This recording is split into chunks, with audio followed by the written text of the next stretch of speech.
So children, in this video we will talk about the neighboring countries of India. So by the north side of India, you can see the countries, those who are sharing the land boundary with India. So these countries are Pakistan, Afghanistan with a very small boundary, then China, Nepal, Bhutan, Myanmar and Bangladesh. So these are the countries who are sharing the land boundary with India. Then children, we have the coast boundary. The coastal boundary, the countries who are neighbor. In the southern side, the countries who are neighbor and those who are sharing the coast boundary with India, coastal line boundary with India. The countries are Sri Lanka and Maldives. So Sri Lanka separates from India with a very small channel. So you can see in between Sri Lanka and India there is a small water channel. That water channel is called Palk Strait. Because of that Palk Strait, India and Sri Lanka are separated.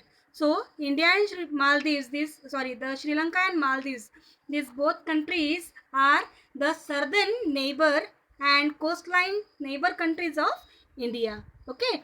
So children, this we have discussed about the neighboring countries of India. Now children, India is called the Peninsula Plateau. Now why India is called Peninsula Plateau? Because peninsula means when the part, any landmass which is covered by three sides with the water body, that is called Peninsula Plateau. So as you can see, the Indian landmass southern side which is covered by three side, which is covered from all three sides with the water body. For example, Arabian Sea, Bay of Bengal and Indian Ocean.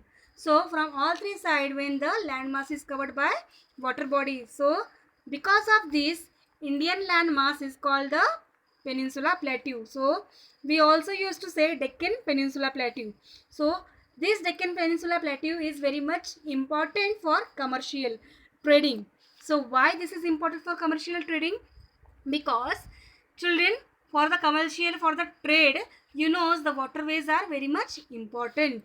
Yes, with the help of ships, with the help of machineries and sea routes, the trade being transported, the goods are being transported from one place to another and trade is taking place, as we know that.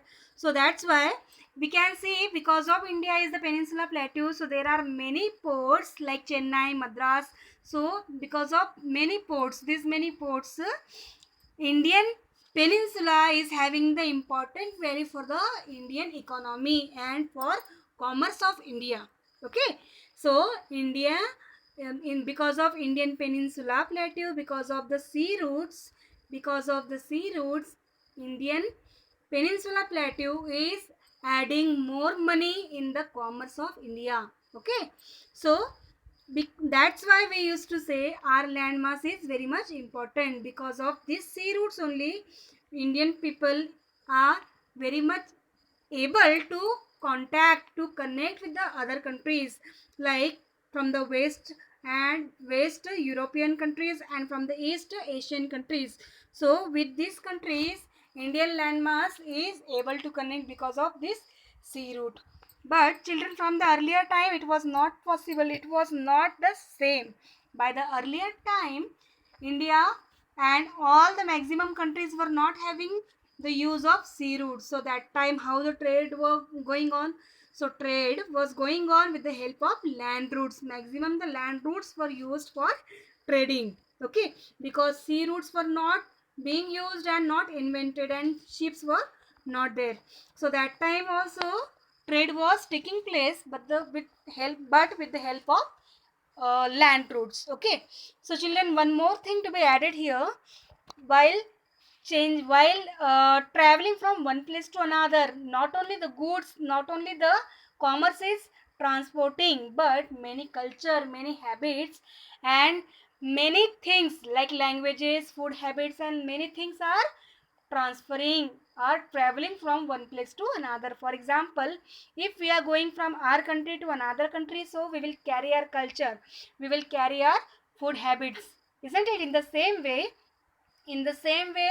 from India, Ramayana, the story of Ramayana, Panchatantra and so on, many things are traveled from India to the European countries. Okay, in the same way, when Britishers came to India, with them they have brought many things and their habit also we have adopted.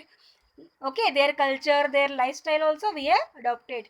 So by this we can understand that not only goods but many things are transported by the, by what, by the sea routes, by the traveling. Okay, so in this way we can understand how, in which way the Indian peninsula plateau is important in the, on the globe, and why there is a significant role of Indian peninsula plateau on the globe.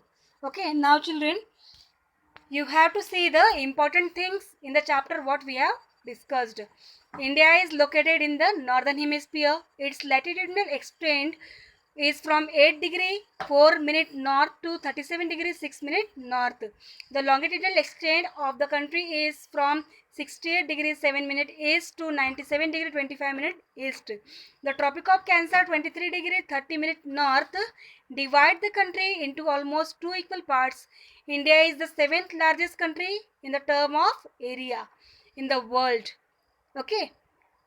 The area of India is 3.28 million square meter. India's total area accounts for about 2.4% of the total geographical area of the world. India has a land boundary of about 15,200 kilometer, and the total length of the coastal line of the mainland including Andaman and Nicobar and Lakshadweep is 7,616.6 kilometer.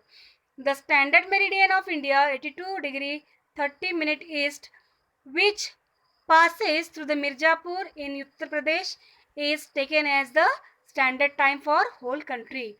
India's central location benefits for the Indian landmass has the central location between the East and West Asia.